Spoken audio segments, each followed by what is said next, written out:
नमस्कार विद्यार्थियों, मैं प्रीति जैन, प्रवक्ता Adinath college of education Mahrra Lalitpur से डीएलएड फर्स्ट सेमेस्टर की कक्षा में आज हम पढ़ने जा रहे हैं कि किस तरीके से हम संस्कृत में वाक्य बनाते हैं, कारकों का किस तरीके से प्रयोग करते हैं, विभक्ति का किस तरीके से प्रयोग करते हैं और किस तरीके से हम वाक्य बनाते हैं। अर्थात कारकों को हम बहुत अच्छे तरीके से समझेंगे, विस्तार पूर्वक हम इन्हें समझेंगे। तो सर्वप्रथम आता है कर्ता कारक प्रथमा विभक्ति। अब कर्ता किसे कहते हैं? तो जिस व्यक्ति या वस्तु के विषय में कुछ कहा जाए, अर्थात जो करने वाला है, जो मुख्य पात्र है, उसे हम कर्ता कहते हैं। क्रिया का वचन एवं पुरुष कर्ता के अनुसार होता है। जो क्रिया का वचन है अर्थात क्रिया जो कार्य किया जा रहा है, वह उसका जो वचन है वह कर्ता के अनुरूप होता है। अर्थात जिस तरीके से कर्ता का हम प्रयोग करेंगे उसी तरीके से एक वचन में है, द्विवचन में है, बहुवचन में है, तो जिस तरीके से हम कर्ता का उपयोग करेंगे उसी के अनुरूप क्रिया के वचन बदलते जाएंगे। बालकः हसति, अर्थात बालक क्या है? प्रतिमा विभक्ति का है, एक वचन का है, तो हसति अर्थात जो हमारी क्रिया है वह भी एक वचन में ही होगी। अब अगर हम बालकौ अर्थात हमने प्रथमा विभक्ति का द्विवचन अगर हमने लिया है तो बालकौ, तो हसति जो हमने अभी लिया था जो कि एक वचन था, अब वह दो बालक होने के कारण उसका भी रूप परिवर्तित हो जाएगा और क्या हो जाएगा? हसतः, अर्थात बालकौ हसतः।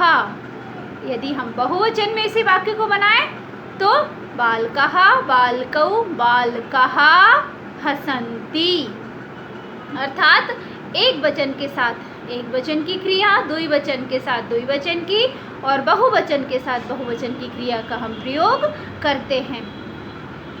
बालक यहाँ पर क्या हो गया? कर्ता। कौन हंस रहा है? तो बालक हंस रहा है। इसमें क्या हो गया? हमने धातु रूप अर्थात क्रिया को भी समझ में लिया है और जो हमारी कर्ता है उसको भी हमने समझ लिया है। इसके बाद आता है कर्म कारक अर्थात द्वितीया विभक्ति। कर्म कारक में हमेशा द्वितीया विभक्ति होती है, तो द्वितीया विभक्ति कर्म की ओर संकेत करती है। जिस व्यक्ति या वस्तु पर क्रिया का फल पड़ रहा है, जो कार्य किया जा रहा है, कोई एक दो वाक्यों के बीच में कोई एक ऐसा वाक्य, कोई एक ऐसा शब्द जुड़ जाता है जिससे हमें अलग से ही समझ में आने लगेगा कि इसके कारण हमारी क्रिया पर कुछ न कुछ फर्क जरूर पड़ रहा है। जैसे कि वह फूलों को चुनता है। अगर हम केवल कर्ता और क्रिया को लेके वाक्य बनाते तब हम वाक्य बनाते कि वह चुनता है, अर्थात केवल कर्म पर ही विशेष तौर पे बल दिया जा रहा है, लेकिन वह क्या कर रहा है? अब कुछ ना कुछ कर्म जरूर जुड़ गया है, तब क्या हो गया? वह क्या हो गया? कर्ता। चुनना क्रिया, लेकिन वह क्या चुन रहा है? वह फूल चुन रहा है, तो फूल क्या हो गई? हमारी कर्म। तो सः पुष्पाणि अविचिनोति। अब यहाँ पर कई बार क्या होता है कि जो वस्तुएं हैं, जो कर्म हैं, उसके अनुसार भी जो क्रिया का वचन है वह बदल जाता है। अकर्मक धातुओं के साथ समय या स्थान की दूरी तथा स्थान या देशवाचक शब्दों में भी द्वितीया विभक्ति होती है। जैसे कि क्रोशः कुटिला नदी, एक कोस तक टेढ़ी मेढ़ी नदी गई, तो क्रोशः कुटिला नदी। कई बार वह गांव जाता है, जैसे गत्यात्मक धातुओं के साथ स्थानवाची मतलब स्थान में परिवर्तन होने के साथ, तो सः ग्रामं गच्छति। यहाँ पर भी द्वितीया, ग्राम में द्वितीया विभक्ति लग गई है। सः मनसः कृष्णः चिन्तयति, अर्थात वह मन से कृष्ण का चिंतन करता है।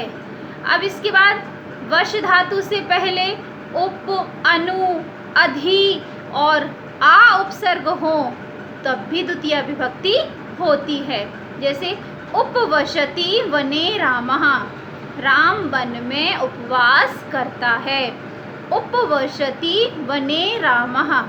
हमने पहले भी जब हम संस्कृत भाषा का इंट्रोडक्शन अर्थात परिचय पढ़ रहे थे तब संस्कृत की विशेषताओं में हमने देखा था कि अगर चाहे हम क्रिया को पहले ले लें या बाद में ले लें, कर्म को अर्थात वाक्यों में जो शब्द हैं उनका फेर बदल कर देने से भी इसमें किसी भी प्रकार का पूरे वाक्य में किसी भी उसके अर्थ में किसी भी प्रकार का परिवर्तन नहीं आता है।